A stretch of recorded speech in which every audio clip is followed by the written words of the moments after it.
Hello, NAAIA community. Get ready to relive insightful discussions, gain fresh perspectives, and be inspired by the wealth of knowledge our community has to offer. Let's dive into another episode.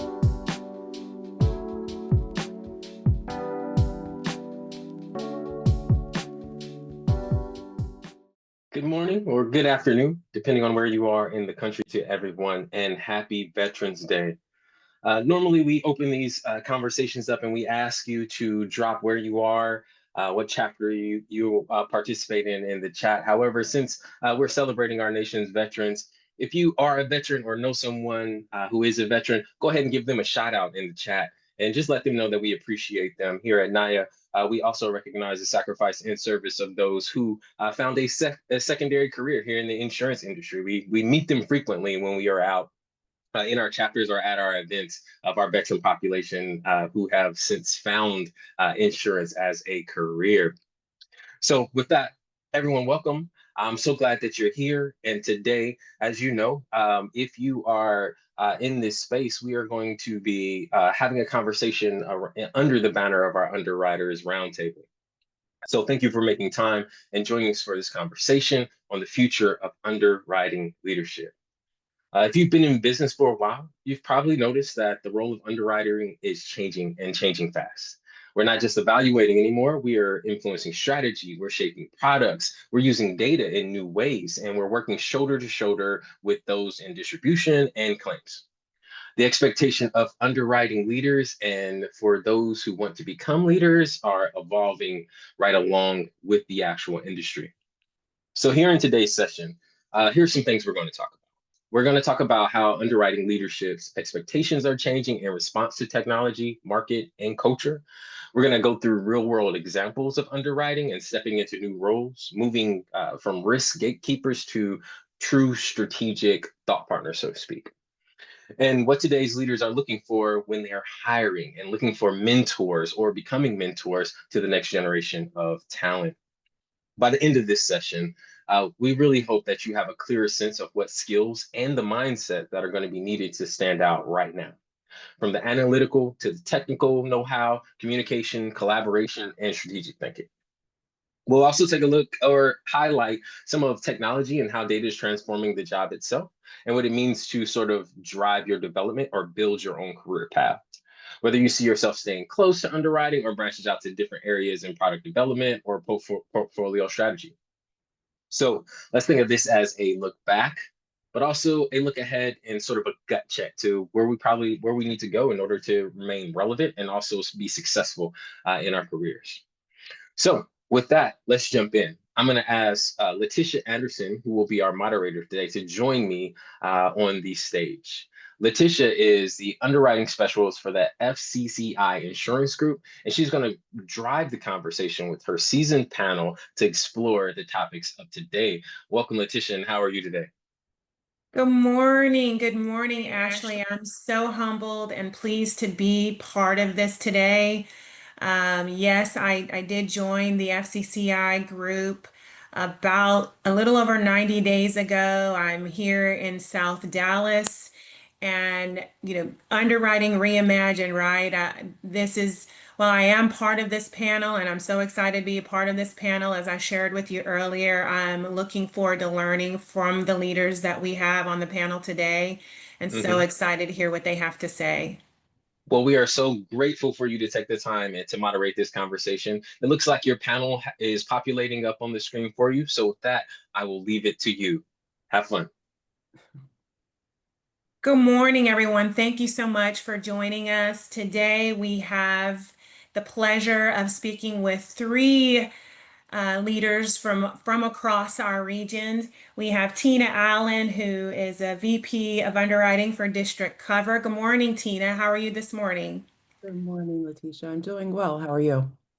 Great. Would you love to share a little bit about your background with the rest of us? Sure. As you said, I'm the Vice President of Underwriting for District Cover, which is a social benefits MGA, and it's domiciled in Nashville, Tennessee, but I actually live in Chicago, Illinois. I've been in the industry for about 30 years. I started in property and casualty as an underwriter morphed into sales and distribution training, and now I've returned to underwriting in a strategy and portfolio management role. So I'm very glad to be here today to share some of my industry experience. Awesome. Thank you so much. We also have Karen White, who is a talent acquisition manager with Assurance America. Good morning, Karen. You're going to help us all get that VP job that we're all looking for. Absolutely, LaTisha. Thank you so much for having me, and good morning to everyone in the panel. As LaTisha stated, my name is Karen White. I'm the Talent Acquisition Manager here at Assurance America. We are currently a regional property and casualty carrier specializing in specialty insurance products.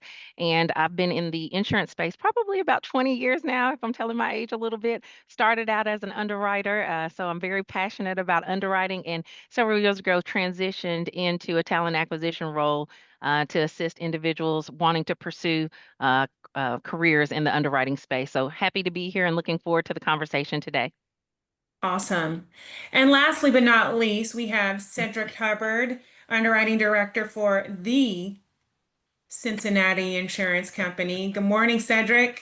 Good morning, LaTisha. How you doing? Great. Good, good. Thanks for having me a part of this panel. Good morning, everyone. My name is Seddrick Hubbard. I'm with the Cincinnati Insurance Companies, where I am the underwriting director. I've been in the insurance industry for 22 years and always on the commercial side. So looking forward to being a part of this panel and just learning from the panelists, and looking forward to some of the questions from the participants. Awesome. Um, I'm going backwards a little bit. We all share one thing. We've been in this industry for quite a long time. I've been doing this for 26 years across personal lines and commercial lines in quite a few different roles. But again, what I shared with Ashley this morning, we're never too old to learn. We've never been doing this too long to adapt and evolve. And I believe that's part of the conversation today.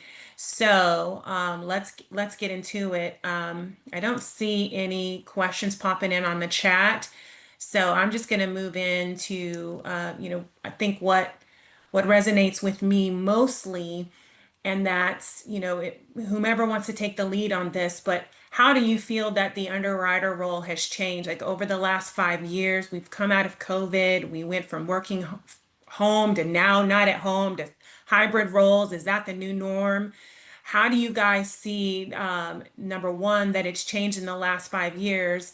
And what are your thoughts on where we're going to be maybe in the next five? LaTisha, I could Go ahead, Seddrick. Go ahead. go ahead. I can take that one. Since in the last 5 years, we've experienced a lot, COVID being one of them. And I think what COVID challenged us was to the ability to adapt.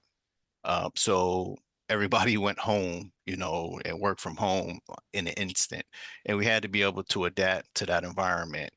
And throughout COVID, not only did we have to adapt to that, but there were other exposures that we had to contend with, because during that time we had to deal with labor shortages, shipping shortages, nuclear verdicts, and on top of that, weather-related issues continue to compound. So the insurance industry has definitely had to make that adjustment and prove themselves resilient. The one thing I wanted to point out is, and this is just a shout out to the industry itself, is that when everyone went home and certain businesses were shut down, the insurance professionals were still able to work. They were considered essential workers. So there is opportunities in insurance that I wasn't aware of originally, but since I've been in the industry, I've learned a lot, and there are a lot of opportunities out there. Going forward, I think there's a lot of changes coming. We're starting to adapt to like EV, electric vehicles, cybercrime. So we have an AI, we're having to make those adjustments. So technology is continuing to advance, and I think the insurance industry will continue to prove itself resilient and to make those changes as well. Tina? You had thoughts? I do have some thoughts. I was thinking about this question as Cedric was talking, and I really feel like the underwriter has evolved primarily from a technical role to more of a strategic, data-driven, and relationship-centric discipline. So the underwriter today really has to blend the analytics with judgment, and they have to leverage not only predictive modeling, automation, and portfolio insights, but they also have to maintain those strong broker relationships. So it's quite a balance that has to be taken when you're in the underwriting role. It's almost like a chameleon sitting at a desk or being out and producing. Karen, what I'm seeing now, especially where I'm at, a lot of our seasoned veterans decided to maybe retire, during COVID or got adapted to working from home. And then, when carriers decided it's time to come back in the office, they decide, no, that's not really for me, especially those who have to commute. A lot of you are in large cities where you have to take the train or public transportation to get into where you are. How do we now bring in the new talent, and maybe have some of that learning share? Like, how do we teach the new underwriters how to now work in a space where it's completely different than we've seen in the past? Absolutely. Fantastic question, LaTisha. And I think COVID probably brought it to light, but this is the ingredients for a perfect storm, if you will. So there's data out there that suggests, I believe it was by 2040, it may be 2050, that over 50% of the insurance workforce will be retiring. And so organizations are being challenged left and right. How do we find this talent that's ready to go? Well, the truth of the matter is, you're going to have to grow it. The need of the business is going to outgrow the demand for individuals. And though we're seeing organizations or schools start to implement more RMI or risk management and insurance programs across universities, some of them are here in the metro Atlanta area, but they're all over the place. It's going to be important for organizations to build those developmental programs, right? What I see from students firsthand engaging with those at universities, they are absolutely interested in underwriting, right? There's two big areas, either underwriting or the product space, the actuarial science. And so underwriting is definitely attractive to individuals. Students are looking for to be able to apply critical thinking, to be in careers that are similar to, it used to be digested like the post office. People die in underwriting positions, like long term, there's, people stay in those positions, they're paid very well. And so I would say organizations need to develop training programs from the root to teach those individuals A to Z. While that's so, also including more mentorship from those more seasoned and experienced leaders or underwriting professionals. That is key. That knowledge share that they have is instrumental, and you can't beat that. So being able to share that, in us more seasoned individuals are absolutely open to sharing that information, right? So I would say through mentorship and of course developmental training programs to bring in that newer talent so that there's not a gap in the space. You took the words right out of my mouth. So, what does that look like? What does effective mentorship look like for me, right? How can I reach aspiring career professionals, or they just don't know what insurance really looks like on this side? What does effective mentorship look like? Well, it's not a single mentorship, right? You're going to need various mentors for where you are in your career, whether you're an early career or a very established, seasoned individual. So first and foremost, it's kind of like the old rule your parents or my parents used to say, hey, you need to align yourself with someone who's growing like you, someone who's going where you want to go, right? And so that's true even in the professional space as well. So I would say align yourself with individuals who you recognize, maybe you understand the work they do, you respect how they carry themselves in those professional environments, the knowledge that they have, right? But again, not locking yourself into one mentor and then going out and pursuing those mentorships from individuals, not only in the underwriting space, but the business as large, because just like Tina shared, the underwriting role has evolved so much so that you are truly a business partner, very similar to what I do as a recruiter. You in underwriting, you are a business partner working on their profitability. And so I would say making those relationships, intentionally making those relationships within the organizations that you serve, also being part of organizations such as NAAIA and other insurance professional organizations, because the truth of the matter is the bulk of what you're doing is through networking, that relationship building. And so that is key. And so I would say tackling that at every level, and having those conversations, if you're working in underwriting, having those conversations with your leaders and things like that, addressing, hey, we're going to have a serious skills gap if we don't develop some type of program now. And it may take constant massaging until you get it right, but start those conversations now. Start leveraging those internships. And I would say start leveraging those relationships with early career professionals as early as possible. It used to be the day of old where internships were pretty much limited to maybe juniors and seniors in college. No, you'll see freshmen and sophomores. And there's even some organizations that pursue individuals straight out of high school as well for certain skills and things like that. I would also challenge organizations to really invest in their professional development offerings that they have for their organizations, because a lot of times people love the organization that they were working in, but they want to try a different a different seat at the table. And so being able to cross-functionally train those individuals and leverage those individuals within the organization is always a good benefit, because they already have that business knowledge. You're just teaching them another skill set within the organization. Cross-functional. I love that. Having a mentor that's not necessarily in your business unit, right? I Yes. love that.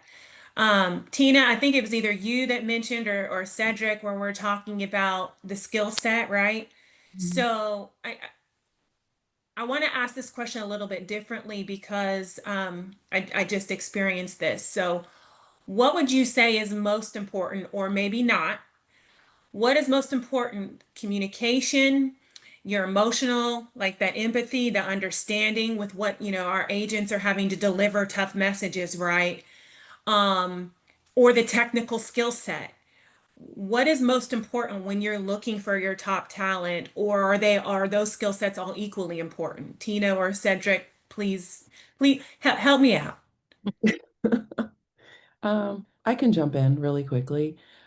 The most important thing that I look for is for a candidate to be curious, so I that love that. they have that thirst for knowledge and they want to grow. And communication comes in second. How they present themselves, can they negotiate? And really, are they comfortable and confident in just speaking with me? So just your internal customer and your external customer. Once I can assess that just from talking to a prospect, I bring them in. The technical is the easy part. The hard part is getting in front of the customer and really communicating. And with all this technology that we have, some of our newer people to industry, it's tougher for them to sit across from a CEO or a broker. And some of those skills you really have to practice with the newer underwriter. So not just the insurance and risk management courses as we're looking at new professionals, but the communication, additional communication and writing courses as well are those electives that can really help set the stage for them. Is that I'm hearing that from you? Absolutely. Absolutely. Cedric, do you? I encourage I'm sorry, go ahead. I'm sorry. I encourage my employees to take advantage of those courses that they can take, whether it's CPCU, CIC, AU, whatever it may be, to enhance their career. And if the company offers it and pays for it, by all means, take advantage of it. Cedric, do you have any additional thoughts to add to that? Yeah, I would agree with Tina in the fact that the technology piece has definitely helped in the underwriting process. When you have an underwriter sitting across from either an agent or even a client, that is one of the most difficult things to do in communication. So I think they all work in concert. I think you have to embrace all of those in order to be effective, because you need that emotional intelligence and that ability to empathize with either the agent or the client in a tough situation. You have to be able to sit across and negotiate with difficult terms, but still understanding their position. And as Tina mentioned, there are a ton of resources educationally that are available. And as you're studying for those, it builds confidence. It helps you be more comfortable with those conversations. So I think all of what you mentioned, it works in concert with each other. Perfect. It looks like we've got some questions that are starting to come in. So I'm going to start. Um, how do you feel AI is changing underwriting or how we underwrite? I'll jump in and answer this. So, what I've seen, especially within our organization, it's making things easier. I think the industry or at large is somewhat intimidated by AI because there's the narrative that it's going to eliminate jobs and things of that nature. And that is absolutely true. However, we also have to understand that AI requires constant governance, right? It is what we put in there. And so, though there may be some job loss, maybe those lower level, entry level positions where you're doing redundant, maybe administrative task oriented things. Um, AI implementation will require more mid-level, senior level individuals coming into organizations. And so that's where you'll see the bulk of the hiring. I think that the automation process for underwriting and what AI has been able to do for that is absolutely beneficial, especially if you're a large carrier and you're reviewing hundreds of applications a day. I mean, it's very time consuming. So anything that you can do that organizations can implement so that you're more efficient, it is the way to go. But don't be intimidated by AI. I would challenge everyone to learn as much about it as possible and leverage it in your work, right? Figure out a way to leverage it in the work, and I think that we will come out on top every time. Agreed. I agree. I have an anonymous question that says, does graduate school provide a strong return on investment for skill development compared to other paths? I think that resonates with me. So umpteen years ago, I decided instead of finishing my at that time was the INS, which I now have my AINS, I decided to go to grad school instead. Because at that time I didn't know what is this going to look like. I was supposed to be a stockbroker. No. And then the first recession happened. And I was like, no way I'm going to sit across from the elderly and tell them, sorry, you're going to be working for the rest of your career or rest of your life, right? So I decided to pursue my MBA instead of finishing my CPCU. And yes, that has paid 1,000% because it allowed me to gain those additional skills Tina and Seddrick were referring to. And now I can come back and go, okay, is my CPCU important to the carrier I work for? Because it's not always important to that particular carrier, and not all will pay for it. But now I can sit back and go, okay, I have 4 left. Let me knock it out. So I 100% agree with that. Getting your master's degree, getting my master's degree was 100% positive for me. One of the questions that we have is in regards to the different types of roles. So portfolio management versus a production role. Seddrick, do you want to talk more about this? I mean, I have my own opinion on those. I honestly feel like it's what is most important to you. Do you want to be agency facing? I feel like even if you're in a production role, you're still managing a portfolio. Who's going to get this rate today and who's not? So Seddrick, can you touch a little bit on that? Like how an underwriter might transition from one to the other, and is one more important than the other? Absolutely. And that's a good question. Portfolio management, it does require the ability to analyze information, to the ability to communicate to the agency. Those production positions, those roles are um, more like what you said, developing rates. Those roles are helping the underwriter do what they need to do as it relates to the agency or the client. So both are very important. It goes back to, what seat do you want to be in? Do you want to be in that seat where you're having direct communication with the producers, with the CSRs, or is it a more behind the scenes role where you're in a production role? Now, even in those production roles, you still got to get out amongst the people. You can't just sit behind a door and do your thing. You still have to get out there and present information to the underwriters, to the field reps, to the claims, whoever it may be, so they can have a better understanding of the product, of the approach, endorsements, or what have you. So both are very important. Again, it's just a preference and what approach you want to take.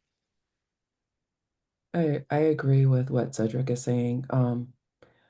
I see it in three different buckets. You could either be a desk underwriter if you're not comfortable being client facing.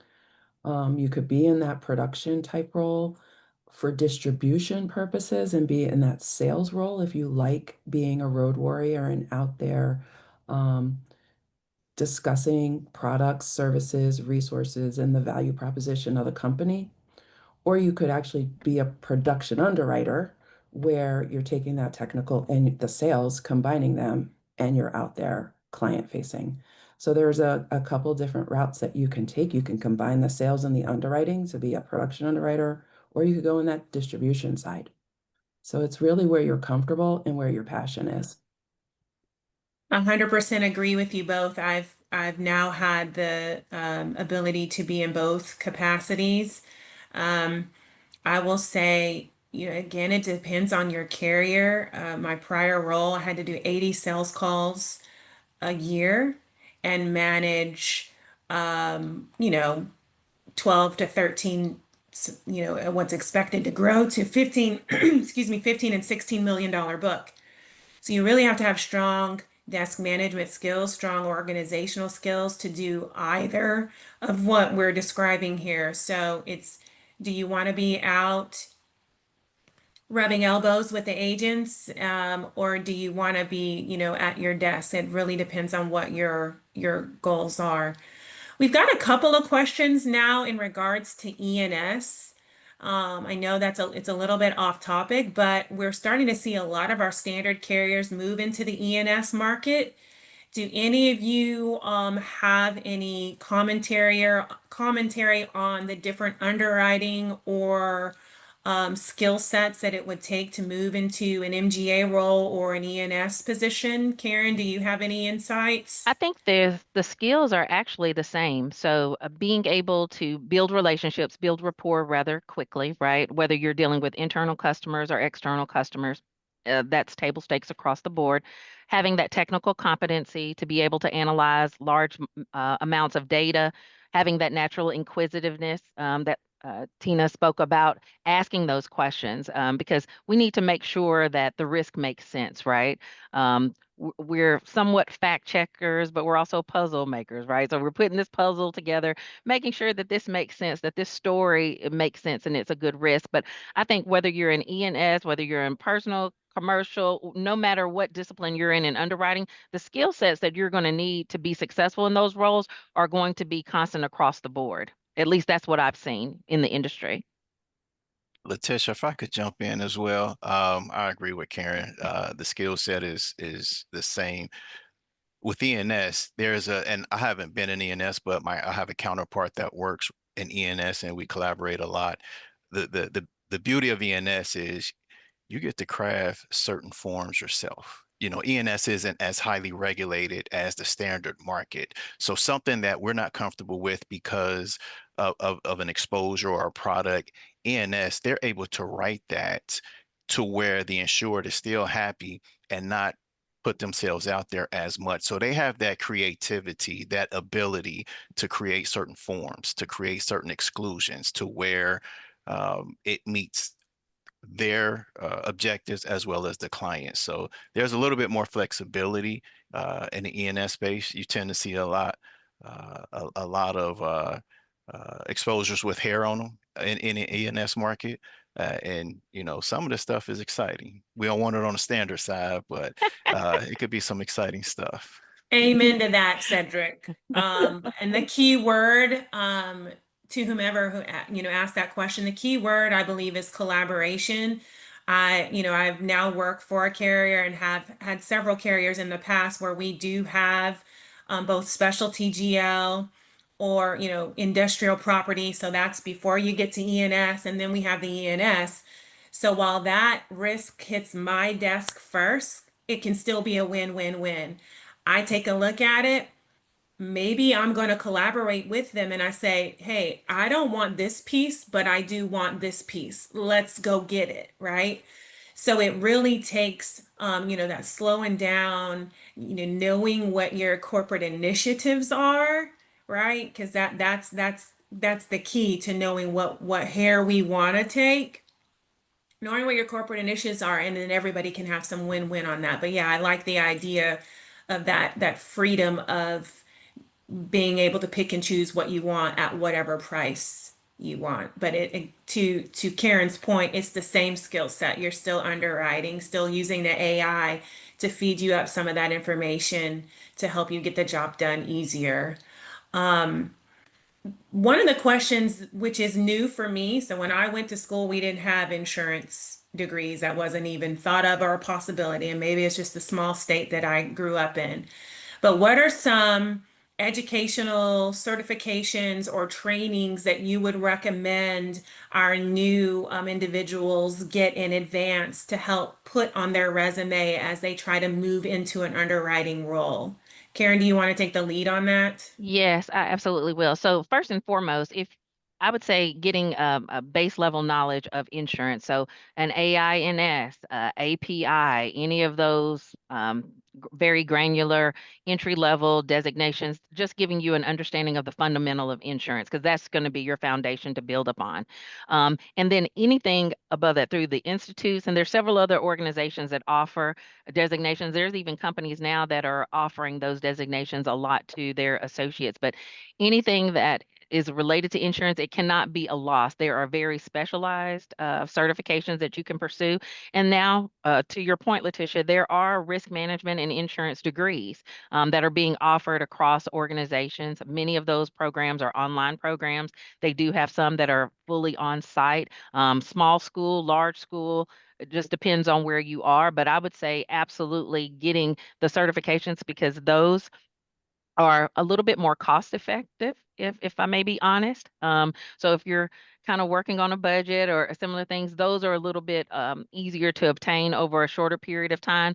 And then after that, I would say building up on it and concluding your education with a bachelor's in insurance, risk management and insurance. Thank you. I'm going to go backwards for a second, then I'm going to pop a question over to Tina. So for those of you new to insurance, ENS stands for excess and surplus. So not standard market, not admitted market. But for those business owners who have a tough time getting admitted insurance. So that's what that stands for. Um, Tina, for you, for a mid-career professional, 10 plus years, going from an individual contributor to a manager, what advice would you give this individual? Right. Well, first, I would really, really encourage them to find a mentor. That's the first thing. And hopefully they already have a mentor that can help them along the way. I was an individual contributor for a very long time before transitioning into management. And having that mentor who had already been in that arena helped me a lot just get acclimated to a management style. I knew I had a lot to share, but I didn't necessarily know how to share it as a manager. Um, so I would definitely suggest to that person to find a mentor. That's great advice. And I would, if I can piggyback on that, I would take it a step further, not only finding a mentor within the organization where you're looking for a people leader role, but it's helpful to have mentors outside of your organization as well. Um, the value that you have with mentorship inside your organization, typically those individuals know the inner working and the culture and what's important to those organizations, and they can help you navigate those conversations, that talk path. The external mentorship is more like a general broad knowledge. It's almost like um, reading about taxes, right? The more you know, the more experiences people have, the more helpful it is for you in kind of deciphering, hey, this is how I'm going to approach this situation. These are the questions that I would ask. But that would only be my recommendation. Get you a couple, one internally and definitely one outside, or several outside, if you will. Agreed. And Agreed. if I could add to that, a mentor is definitely a necessity. The technical skills is what got you to this position to go from an individual contributor to a management role. The one thing I would say is be the leader that you would want. You know, if show compassion, encouragement to your team, your direct reports. Be that that leader that you would want, someone that you can relate to, someone who you know, gives you that gentle nudge. I think that goes a long way, and it's helpful to whoever you're managing. And have lots For of my, patience and grace with yourself. It's um, people undervalue being a manager or supervisor of others. Guess what? It's a skill set just like being an underwriter, and it has to be developed and honed. And so being able to communicate, more importantly, being able to delegate. A lot of individuals that have Yes. migrated from individual contributor roles into managing a team, they struggle, myself included, as far as wanting to jump in and do the work. Well, that's not your role anymore. I've seen others that have been great individual contributors, and they've struggled at managing or leading teams, whether it's small or larger teams. And so that's where that mentorship is going to be really valuable. And I would say attend, believe it or not, those leadership development classes and things like that. People say they're kind of corny, things like that. But the really and truly, you're surrounded by a community of individuals who are doing the exact same thing, going through the exact same thing that you are. And so hearing their insights, their experiences has been very valuable. It just helps you set the tone, helps you not get frustrated, right? Because the initial inkling is you're supposed to have it all. Hey, I've been promoted into this leader role and I'm supposed to know it all. No, we're still learning too, right? But I would say, just like Seddrick said, be that leader that you've always wanted to be. Be compassionate, be proactive, be communicative. But more importantly, know how to draw the line between being their manager and that individual contributor or whatever, and the friend. You have to just balance it all. And like I said, having a mentor that has gone through those experiences is definitely helpful and can help you understand where you should, or where, in some cases, where you should not go. and in doing so, because I agree with all of you, some of the advice that I can give is just as you enter into this mentorship, understand that some of the feedback and criticism that you may receive is not necessarily, don't take it personally, but it's meant to refine.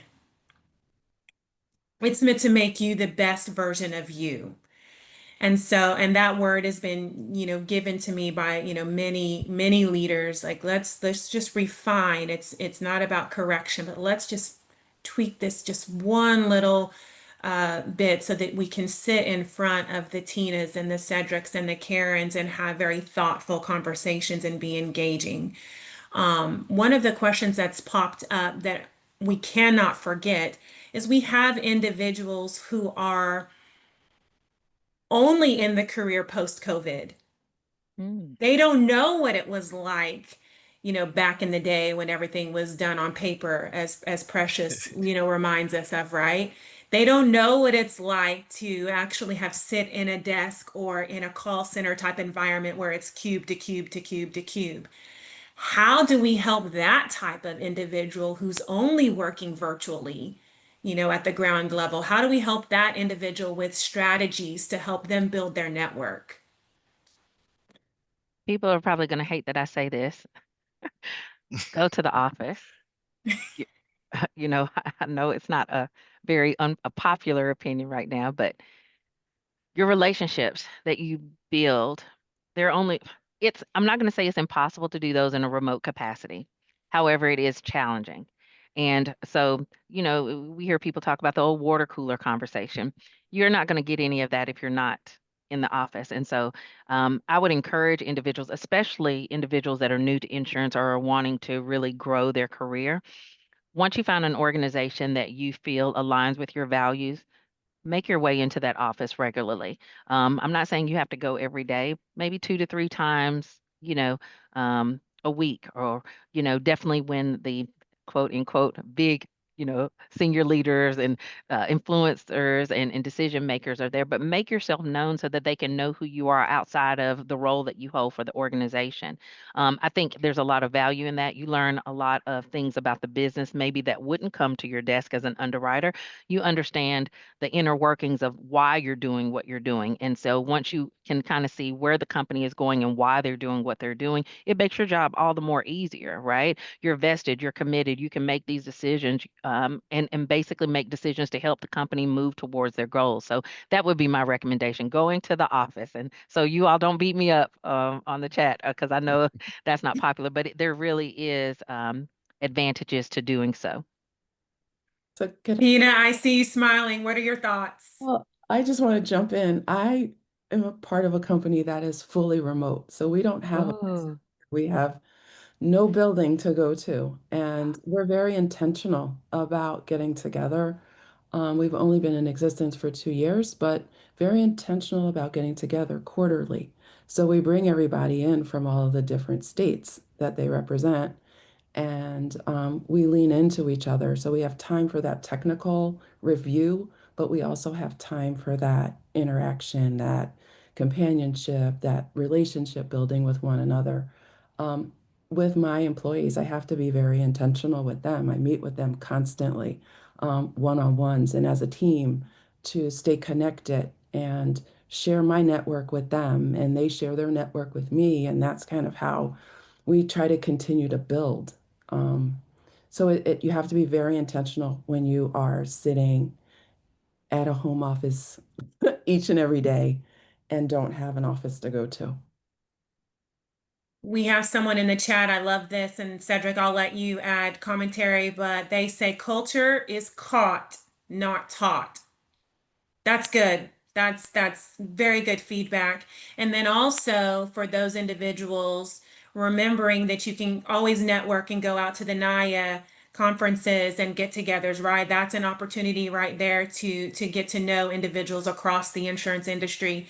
Seddrick, do you have any commentary? Do you have an office there in Cincinnati? Yes. Yes, we do. Our headquarters is here in Cincinnati. Tina, she stole my commentary about the intentionality. You have to be intentional if you're fully remote. I don't know if you guys remember, there were a few surveys that went out during the COVID period, and one of the things that was mentioned is that longing for that connection. Sometimes when you're working from home, you can feel isolated. So being intentional, reaching out, collaborating, and it don't have to be in a big group. I know Tina mentioned getting the corporation and a lot of people meeting up at the same time. That is fabulous. But even if it's you and a few other people in your area, the group may be spread across the country. But if you can get a few in your area and just to meet up periodically, I think that goes a long way. But you will have to be intentional in terms of just networking, reaching out, and connecting with each other. I love that.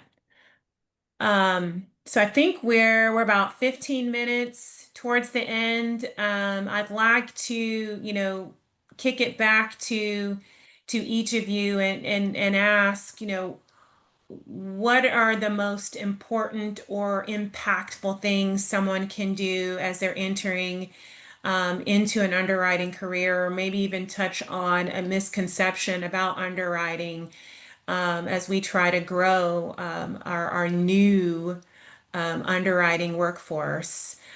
Tina, I'll kick it over to you first. I think I want to take the misconception one question, if you don't mind. Yes. The biggest misconception about underwriting is that we are nerds that sit at a desk and just decline business, like as the submissions come in, which is really not the case. We want to hear a story. We want to put the story together and find a solution for that business owner. It's a lot of fun. when you can build relationships with people and they trust you with providing them with insurance. So I encourage people to really take a look at the industry. It's been solid for me for 30 years through everything that we've gone through with COVID and just different economic situations. It's always been a constant, insurance has. And so I just want people to know that it's a great industry. You can do so much within the industry and feel fulfilled. I want to piggyback on the misconceptions about underwriting, but more importantly about insurance. People, when you say insurance, the first thing they think of is maybe the older gentleman that drove a little pickup truck that went door to door picking up group term life policies from maybe their grandparents or what have you. Um, COVID, going back to how it impacted other industries, hospitality, the retail industry, things like that. To Tina's point, insurance sustained the test of time, right? What I also want a lot of people to know is insurance is so marketable. I mean, you have property and casualty, you have life and health, right? There's so many avenues for which you can work. You have underwriting, you have claims, you have customer service, customer experience, you have sales, you have product management, you have legal and compliance. I mean, there's so many different avenues that you can go into. Some of them are very niche, and so their skill sets in itself demand a higher level of compensation.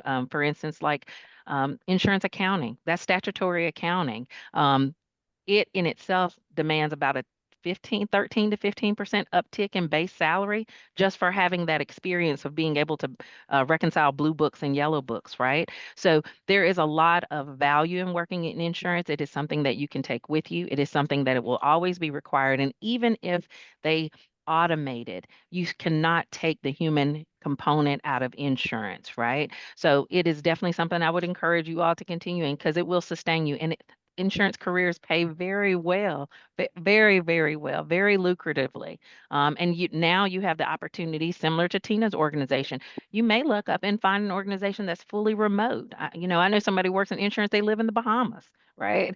And they're living their best life. And so definitely explore insurance. And I would say, don't get caught up into the title of a role as much as what the work is going to be doing. Look at the work, look at the culture of the company, make sure that it aligns with you and make is a good fit. And once you find a company that you feel like is a great fit, then go for the stars in there. You start working your way all the way to the top. And it absolutely can be done. And like I said, insurance careers, if you do really, really well, you can promote very quickly in those areas as well. Because like I said, there's not a lot of competition.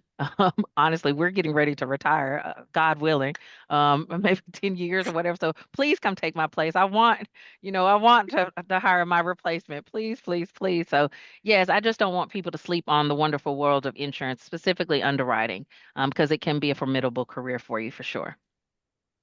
Seddrick, what about you?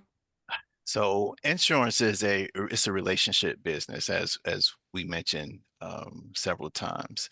The thing that the advice I would give is, I think Tina mentions this earlier, is this: stay curious. Be a lifelong learner.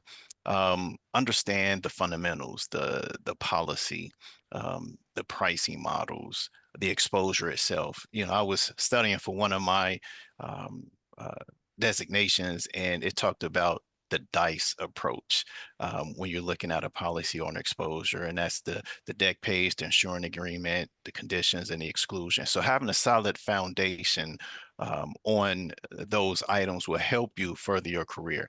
Underwriting can be the springboard to other paths in insurance.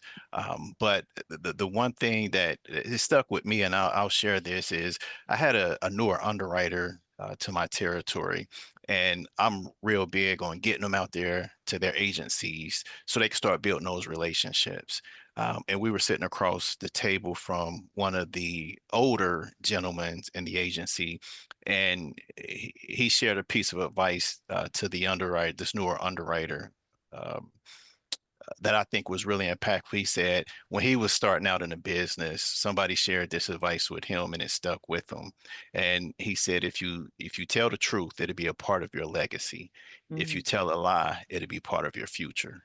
So being honest, being able to communicate, being able to relate, being able to negotiate, those are all things that I think will help you as an underwriter and possibly in other areas of insurance. I agree. Some of the new people entering, we think we have to be an expert in all things immediately. Take it one step at a time, one line of business at a time. I started in 1999 in a call center for AARP on the personal line side, and that's exactly how that carrier, trained us. It was licensed in all 50 states, but it was one line at a time. Master it and move on. And eventually that skill set will grow. We don't have to be masters in everything today, right? Um, to show ourselves that grace. I think Karen used that word. Show yourself grace. Learn that mentor, if it's in the insurance industry, they will help guide you through some of those coverage questions. Like, what about this? Like, throw all the what ifs to them, right? As you start to learn and grow that knowledge. But I think, yes, it's being able to adapt because AI is constantly changing. So there's no way I think we can be, experts in it today because just like, AI is adapting for insurance, the iPhone, 99 is going to be out in a few years, right? Like your technology is already old because something has already replaced it.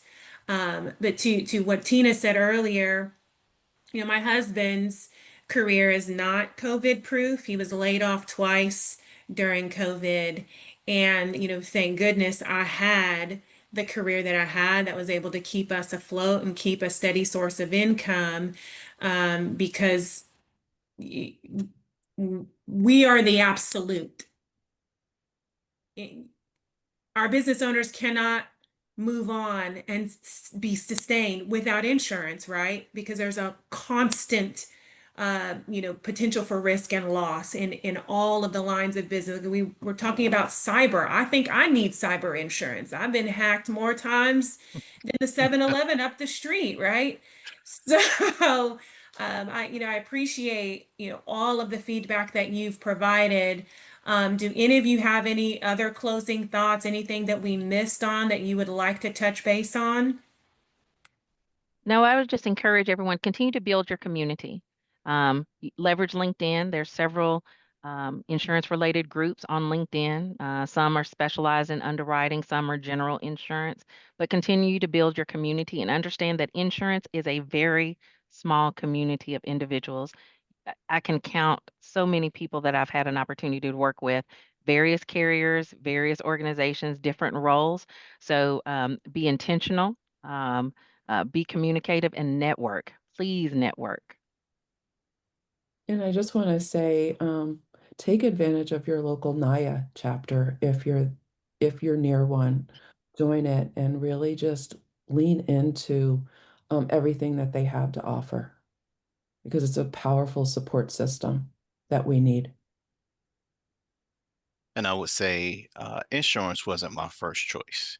I wish I would have known of all the opportunities in insurance early on, but it's a noble business and it feels good to be a part of a team that is able to help someone at their worst and getting them back to where they need to be. That's what keeps me going because we're doing work to help people in their worst time get back to life as they once knew it before. So insurance, LaTisha, you mentioned it, it's an essential role. Underwriting is a very a good start in the insurance business because it forces you to understand the forms. It forces you to understand how insurance work. And once you have that foundation, you can pick your path. You can go into products. You can go into claims. I mean, Karen mentioned there's HR, advertise. I mean, there's a bunch of different opportunities within insurance. So I, I'm partial. I think underwriting is a great entry into the insurance industry.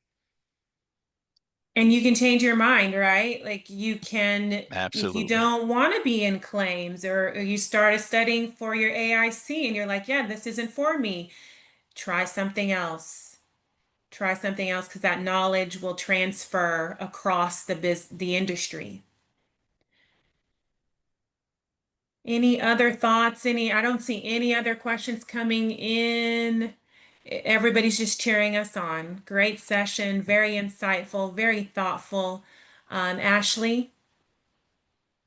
LaTisha, thank you so much for moderating such an amazing conversation. As you could see in the chat, if you were reviewing it, constant questions coming in, thoughtful notes to complimenting some of the thoughts that were by our panelists.